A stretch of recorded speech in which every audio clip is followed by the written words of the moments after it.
UP में bulldozer चर्चा में है। बुलडोजर एक्शन को लेकर विपक्ष हमलावर है, तो वहीं सुप्रीम कोर्ट ने बुलडोजर कार्रवाई को चुनौती देने वाली याचिका पर सुनवाई करते हुए कहा है कि यदि कोई व्यक्ति दोषी भी हो तो भी उसका मकान नहीं गिराया जा सकता। इस मामले पर अब बसपा प्रमुख मायावती का भी बयान सामने आया है। उन्होंने बुलडोजर एक्शन पर सवाल उठाए हैं। बहुजन समाज पार्टी कि प्रमुख मायावती ने बुलडोजर एक्शन पर सवाल खड़े किए हैं और उन्होंने कानून के तहत कार्रवाई होने की बात कही है। साथ ही साथ उनका मानना है कि आपराधिक तत्वों के खिलाफ एक्शन की सजा उनके परिजनों को न मिले और जो अधिकारी सही न्याय नहीं दिला पा रहे हैं उनके खिलाफ भी कार्रवाई की जानी चाहिए। बसपा सुप्रीमो ने मंगलवार को ट्वीट करते हुए कहा कि देश में आपराधिक तत्वों के विरुद्ध कार्रवाई कानून के तहत होनी चाहिए। इनके अपराध की सजा उनके परिवार व नजदीकी लोगों को नहीं मिलनी चाहिए। ये सब हमारी पार्टी की ही रही सरकार ने कानून द्वारा कानून का राज स्थापित करके भी दिखाया है। बुलडोजर का भी इस्तेमाल अब माननीय सुप्रीम कोर्ट के आने वाले निर्णय के मुताबिक होना चाहिए। हालांकि उचित तो यही होगा कि इसका इस्तेमाल करने की जरूरत ही न पड़े, क्योंकि आपराधिक तत्वों को सख्त कानून के तहत भी निपटाया जा सकता है। मायावती ने लिखा है कि जब आपराधिक तत्वों के परिवार व नजदीकियों पर बुलडोजर का इस्तेमाल करने की बजाय संबंधित अधिकारियों पर ही कठोर कार्रवाई होनी चाहिए, जो ऐसे तत्वों से मिलकर पीड़ितों को सही न्याय नहीं देते हैं। सभी सरकारें इस ओर जरूर ध्यान दें।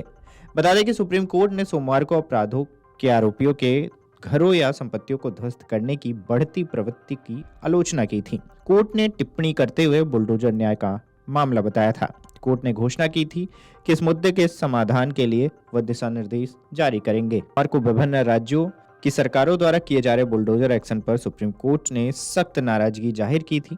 एक याचिका पर सुनवाई करते हुए सुप्रीम कोर्ट ने कहा था कि क्या कोई किसी का भी घर सिर्फ इसलिए तबाह कर सकता है क्योंकि वह आरोपी है। सुप्रीम कोर्ट ने कहा है कि अगर कोई आरोपी दोषी भी पाया जाता है तो उसका घर बिना तय कानून के तबाह नहीं किया जा सकता है।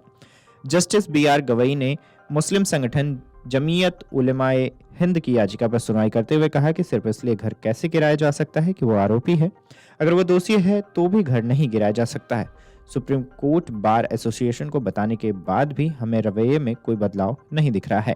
याचिका पर सुनवाई कर रही पीठ में शामिल जस्टिस KV विश्वनाथ ने कहा है कि किसी भी को कमियों का फायदा नहीं उठाना चाहिए। पिता का बेटा अड़ियल या आज्ञा न मानने वाला हो सकता है, लेकिन अगर इस आधार पर घर गिराया जाता है तो यह तरीका सही नहीं है। सुप्रीम कोर्ट की सुनवाई के दौरान केंद्र सरकार की ओर से पेश सॉलिसिटर जनरल तुषार मेहता ने दलील दी कि कानून का उल्लंघन होने पर घरों को गिराया जा रहा है। उन्होंने कहा है कि हम तभी कार्रवाई करते हैं जब कानून का उल्लंघन होता है।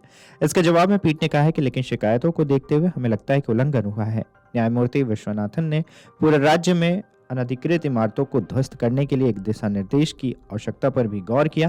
न्यायमूर्ति गवई ने कहा है कि सुझाव आने दीजिए, हम अखिल भारतीय स्तर पर दिशा निर्देश जारी करेंगे। वहीं बुलडोजर एक्शन पर NDA सरकार में शामिल व केंद्रीय मंत्री अनुप्रिया पटेल ने भी सवाल उठाए हैं।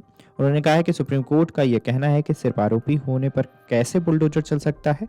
सुप्रीम कोर्ट ने गलत क्या कहा है? दरअसल बुलडोजर एक्शन मामले पर सुनवाई करते हुए शीर्ष अदालत ने कहा है कि किसी आरोपी या संदिग्ध या यहाँ तक कि दोषी की संपत्ति को ध्वस्त नहीं किया जा सकता है।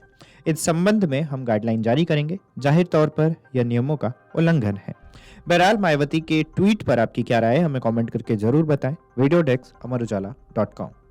अगर आप ये वीडियो YouTube पर देख रहे हैं तो हमारे चैनल को सब्सक्राइब करें और बेल आइकन को दबाना ना भूलें। अगर आप Facebook पर ये वीडियो देख रहे हैं तो हमारे पेज को लाइक करें।